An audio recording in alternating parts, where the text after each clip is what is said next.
Prophecy kan ni mo bá pàdé lórí social media tó ń trend. Ìgbà tí mo gbọ́ prophecy yẹn, kí ni prophecy yẹn náà dá lé lórí? Ó dá lórí ọ̀rọ̀ King Wasiu Ayinde Marshal àti ipò Àwùjalẹ̀ tí wọ́n fẹ́ jẹ lẹ́nu tí wọ́n ń fà yìí. Ṣé ẹ mọ̀ wípé tá bá ní pé kábùkéré gẹ́gẹ́ bí ìwé ìròyìn tó wà authentic, ó ti lé ní bí èèyàn 60 báyìí ló wà authentic tí wọ́n ti jáde fún pé àwọn ní interest láti jẹ oyè Àwùjalẹ̀, láti bọ́ sórí àpèrè Àwùjalẹ̀. Kò kí ń ṣe Alhaji Wasiu Ayinde nìkan ni ó jáde pé òun fẹ́ jẹ ọba Àwùjalẹ̀. Àmọ́ nínú gbogbo àwọn tí wọ́n jáde pé àwọn fẹ́ jẹ Àwùjalẹ̀, Alhaji Wasiu Ayinde ni ká sọ wípé Ifá ìmókèjù tí gbogbo everybody tí ẹnu ń kùn, ibi táwọn kan ti ń bu làwọn kan ti ń yìn. Pásítọ̀ kan tó wá give prophecy yẹn ní agbára pọ̀. Gbà tí mo wá gbọ́ prophecy yẹn, mo wá wò wípé kí ló ń ṣẹlẹ̀, kí ni ohun tó fà á, kí ni bàbá yìí rí, kí ló dé tí bàbá yìí, tí pásítọ̀ yìí fi sọ̀rọ̀ báyìí. Ṣé pásítọ̀ yẹn mọ Wasiu Ayinde rí ni?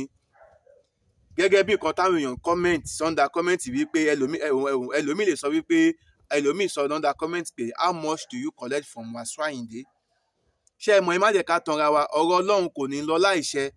Lẹ́nu ọjọ́ mẹ́ta yìí, ẹ wo ohun tó ṣẹlẹ̀ sí Pella. November last year, ṣé ẹ mọ̀ pé November last month yìí nínú ọdún tá wà yìí, ṣé ẹ mọ̀ pé Prophet Akogun ti give prophecy yẹn wípé Pella máa mọ̀ọ́mọ̀ fẹ́ ṣe kí ló máa mọ̀ọ́mọ̀ l'accident. Ó yẹ wá wò gbà tó di December, ṣé prophecy yẹn come to reality? Èmi ò support prophecy o, torí pé kí ni, mo nígbàgbọ́ pé àlá burúkú kò ní ṣẹ lórí wa, àmọ́ prophecy máa ń wá pẹ̀lú wọ́n nìní. Téèyàn bá tẹ̀lé wọ́n ní, téèyàn dẹ̀ kí ni, téèyàn bẹ lọ́hùn, ó dájú pé kò sí nǹkan tí Ọlọ́run lè ṣe. Ẹ yẹ ká gbọ́ nǹkan tí pásítọ̀ yẹn sọ nínú ìfọ̀rọ̀wérọ̀ èmi àti wọn. Ẹ gbọ́ ohun tí wọ́n bá mi sọ. Èmi ò kí ń sọ̀rọ̀ tìkọ́ra nítorí pé mi ò nífẹ̀ẹ́ lágbájá. Àwọn ẹ̀dá gbàgbé wípé pàápàá ó jẹ́ ohun tó jẹ́ pé ó burú jù nínú ẹ̀yà tiwa tó jẹ́ Yorùbá. A máa ń rí wípé ẹni tó bá ṣe búburú lénìí, a máa ń faṣọ ìyá lára ẹ̀yà àti rántí pé ẹni tó ṣe búburú lénìí lè padà ṣe rere lọ́la. Ṣé ẹ̀ ń gbọ́ báyìí? Ẹ wá mú ọ̀rọ̀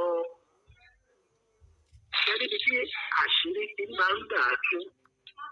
Tọ́lọ́ bá fẹ́ túnú àṣírí àwọn ìdílé kan, èèyàn ń fojú pàtàkì wò tẹ́lẹ̀tẹ́lẹ̀ nípa ìdílé rere léyìí.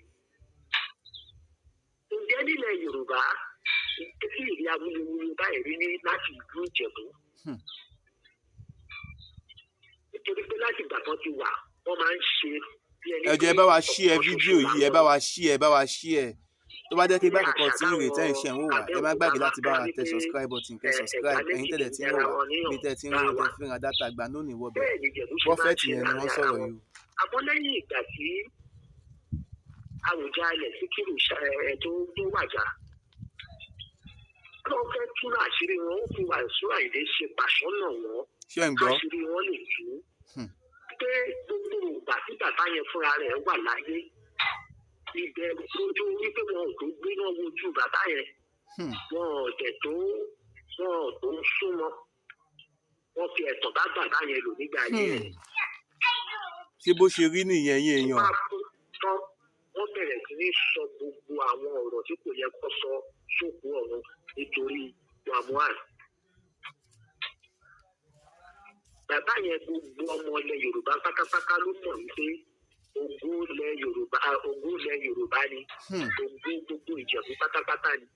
Èèyàn kan ṣoṣo tó dúró gbòdì láàrin ọba tí kò fi adé ẹ̀ wọ́lẹ̀, tí kò fi bàtà ọba yẹn, tí kò fi rìnrìn kúrè lẹ́sẹ̀ nínú gbogbo ọba ilẹ̀ Yorùbá ní pátápátá. Kò jẹjẹkújẹ, kò bá rìbá. Ọmọ Ìjẹ̀bú kò lè há nínú àhámọ́ tó bá ní í ṣe pẹ̀lú ìjọba Síkírù Adétọ̀nà máa jí dé ni. Kò sí ní tẹ́lẹ̀ máa fún ọ nígbà ayé Àbáṣà nítorí bíyà wọn patọ́ díẹ̀ lókun. Irú ẹ̀dá bẹ́ẹ̀ tẹ̀mọ́ pé kò tọwọ́ ẹ̀gbọ́n èrí nígbà ayé ẹ̀. Ṣé lẹ́yìn ikú ẹ̀ ló yẹ kẹ́ wá daṣọ èrí bò nítorí pé Wasiu Ayinde dìde kó ń fẹ́ já Àwùjalẹ̀? láti kékeré láti ìgbà tí wàá ti wà bí ọmọ ọdún mẹ́sàn-án tọmọdé ò mọ kankan káwọn ọmọ tí ìyá ẹ̀ pẹ̀lú àbẹ́ ti kọrin sí létí pọ́mọ Ìjẹ̀bú Òde ni wá ló fi ń fi Ìjẹ̀bú Òde kọrin. Ibi tó gbé dàgbà tó láǹfààní ọ̀pọ̀lọpọ̀ ló gbé nísàlẹ̀ Èkó tí wọn kì í ṣọmọ ọ̀sàlẹ̀ Èkó tó jẹ́ pé wọ́n tún joyè níbẹ̀ oyè ńláńlá. Gbogbo àwọn tó ń gbé nísàlẹ̀ Èkó lẹ́yìn tí wọ́n joyè ńláńlá látòrí àti olú ọba tó jọba níbẹ̀ wọ́n ṣọmọ Èkó. Ọ̀fẹ́ tó bá fẹ́ kílèmù Èkó gbọ́dọ̀ jáwòrì. Gbogbo àwọn tó jọba ń bẹ̀ tó ṣe gbogbo ẹ̀ tó ń gbé níbẹ̀ àwọn tó wá láti Kwara àwọn tó wá láti Àkútà àwọn tó wá láti Ọ̀yọ́ àwọn tó wá láti àwọn ìlú ní Ìjẹ̀bú lọ síbẹ̀ níbi àárín wọn ló ń gbé kò ṣe ní síkì lọ́jọ́ kan báyìí ilẹ̀ lọ́mọ Èkó. Pẹ̀lú gbogbo influence tó ní lÉkòó. ó máa ń kọ́ pé ọmọ àdúgbò bẹ̀ lòún gbé ni òun ò ń ṣe ọmọ ọbẹ̀ Ìjẹ̀bú Òde lọ ti gbóhùn lọ́mọ. Nítorí wípé kẹrin gbà nípa ọmọ Ìjẹ̀bú Òde ló gbogbo tó ìgbésí ayé ẹ̀ ṣe pátápátá láti bẹ̀rẹ̀ pẹ̀pẹ̀. Ìjẹ̀bú Òde ló wá rí. Wọ́n dẹ̀ ń ka àwọn olóríire láti Ìjẹ̀bú Òde náà wọ́n dẹ̀ máa ka àwọn náà mọ̀ wọ́n. Kò fìgbà kan sọ pé òun ọmọ ìlú bòmí rí yàtọ̀ sí ìlú ìyá ẹ̀bí tó ti wá. Tó ṣe máa wá di pé ó di ọ̀rọ̀ náà bá dé. Ẹ wá máa sọ dogun ẹ wá ní kò tí ẹ̀ tọmọ ìdílé kankan rárá kò tí ẹ̀ sí kò tí ẹ̀ sọmọ Ìjẹ̀bú Òde. Wọ́n ti wá gbàgbé pé ẹni tó bá wọn Ọlọ́run òun lọ́lọ́run máa ń lò. Kò sí nǹkan tó kan Ọlọ́run pẹ̀lú bóyá ó wá láti ọmọ Ògbómọ̀ṣọ́ ni ọ̀sìn kankan tó bá wọn Ọlọ́run èyí tó wá jẹ ọba nílùú Èkó òun ló máa jọba yẹn káfí àti Olúbàgbẹ́sẹ̀ orúkọ ọ̀dẹ̀ ní yípadà Nnamdi Kanu yẹn náà lè máa pè é kábíyèsí níbẹ̀ ní ẹni ìlú Èkó bẹ́ẹ̀ ó sì tọ̀tẹ̀ lè ṣe oṣù bá ní tó bá ti gbélé lórí gbélé lórí nìyẹn lè yí padà. Tinubu dá sí o Tinubu ò dá sí o gọ́vnọ̀ Dàpọ̀ Abíọ́dún dá sí o Dr.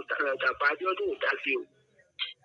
Àṣìwà Àyìndé òun ni Ọlọ́run yàn ó sọ eléyìí gẹ́gẹ́ bí ìrìndú àti ikọ̀ Ọlọ́run alààyè.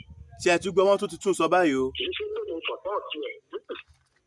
Ọláhun ò sọ̀pọ̀ọ̀tì ẹ̀ ohun tó ló ń sọ làwọn sọ. Òun fúnra rẹ̀ mo sọ pé 3 years ago tóun náà jí ìrìn lọ́pọ̀ tí Àròjàre ò tí kú. Mo sọ pé mo ní mo rí adé ńlá kan lórí ẹ̀. Kì í ṣe adé ilé ìtọ́gbélé ẹ lórí pé ọmọọba olórí ọmọọba. Nínú tí Olúwa ọ̀gá àgbófinró mi ni pé mo rí pé bàbá tó jẹ́ olórí ọmọọba yìí pèsè ìwọ náà lè fi síbẹ̀. Ó máa dógún ó máa da wuyewuye ẹ̀bá bẹ́ni kọ́nìjà má dẹ̀ bá wọn dùn. Bàbá mi ẹ kọ́lẹ̀ èyí ní 19th of December tí wọ́n bá yan ọba síbẹ̀ yẹn tí ò bá ti ń ṣe Wasiu Ayinde ẹni àkọ́kọ́ tó bá kọ́kọ́ yàn kò lè kọjá ọdún mẹ́ta. Kì í ṣe pé Ọlọ́run àwọn ọmọ ogun ló sọ bẹ́ẹ̀. Tọ́ba tí yẹn bá gbẹ̀tẹ̀ tọ́ba tó rẹ̀ lò ní ìfín èyí tó máa pẹ́ jù bẹ́ẹ̀ náà lọ́dún mẹ́ta yẹn kò ní kọjá ọdún kan wọ́n sì máa lọ lẹ́yìn ọ̀dọ̀ kọ́ pé mẹ́wàá ó dìgbà tó bá tó fi ẹni tọ́lọ́run bá fẹ́ tó yàn ọ̀rọ̀ ẹ̀ tàbí ọ̀rọ̀ Dáfídì nínú Bíbélì ni. Ọba wà lórí ìtẹ́ tọ́lọ́run ọba yan Dáfídì lọ́ba àmì. Bàbá yóò rẹ̀ tẹ̀lé mi. Mo wà pẹ̀lú yín sà lórí ẹ̀ lọ́mọ. Ọba kan wà lórí ìtẹ́ ọba Sọ́ọ̀lù ló ń pè é kí Ọlọ́run tó fi yẹn sílẹ̀ kó tó yan Dáfídì ọmọ Jésè lọ́ba àmì. Ọmọ tí kò lọ léèwé ọmọ tó jẹ́ pé ẹran ló ń dàbí àwọn Fúlàní.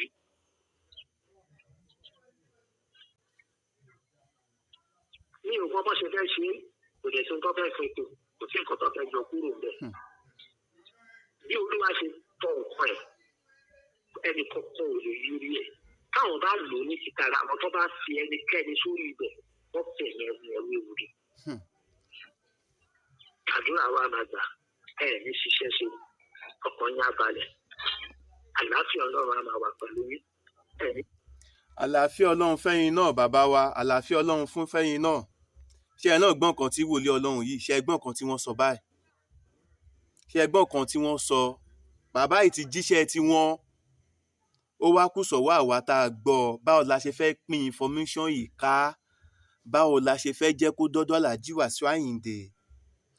Báwo ló ṣe fẹ́ dọ́dọ̀ gbogbo àwọn tí wọ́n contest báwọn fẹ́ jẹ oyè Àwùjalẹ̀ yẹn?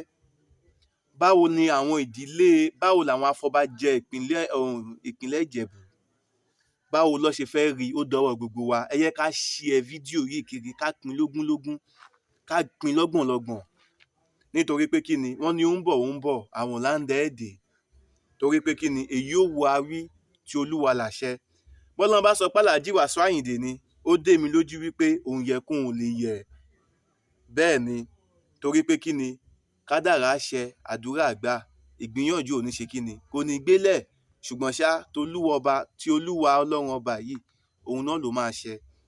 Báyọ̀ Black lórúkọ tèmi lẹ́ẹ̀kan sí, mo kí gbogbo ojú tó ń wò mí. Ojú tẹ fi ń wò mí ò ní fọ́, bẹ́ẹ̀ náà ni etí tẹ fi ń gbọ́ mi, etí náà ò ní di láṣẹ Elédùmarè. Èmi ni tí ń tòótọ́. Ẹ wo bí nǹkan ayọ̀ báyìí la máa bára wa ṣe o. Ẹ wo bí, ẹ jẹ́ ká ṣe kí ni, ẹ jẹ́ ká bára wa sọ èyí tí ń ṣe òdodo ọ̀rọ̀. December la wà yìí, ẹ jẹ́ ká wà very very careful. Ẹ jẹ́ ká ṣe kí ni, ẹ jẹ́ ká wà very very very careful. Àwọn bandits ò ní yálé wa o. Lórí ọ̀rọ̀ Alhaji Wasiu Ayinde máa ṣá, ẹ̀yin náà rí i pé ó ní agbára o. Ọlọ́run nìkan ló lè bá wa tó báyìí. Tọ́, mo kí gbogbo ojú tó wò mí lẹ́ẹ̀kan sí, ẹ jẹ́ kí n fi eléyìí, ẹ jẹ́ kí n máa fi ṣe ìlọ. Ẹ tún pàdé mi níjọ́ mi, ìjọ rẹ. Ẹ má gbàgbé lẹ́ẹ̀kan sí pé tó bá jẹ́ pé ìgbà àkọ́kọ́ tí yín rèé láti bá mi buwọ́lu subscribe button. Kẹ́dẹ̀ bá mi tọ́ notification button yín o, kó lè máa notify yín ní gbogbo ìgbà tí bá ń drop new video. Mo sọ ìmúdúró náà. Ire o.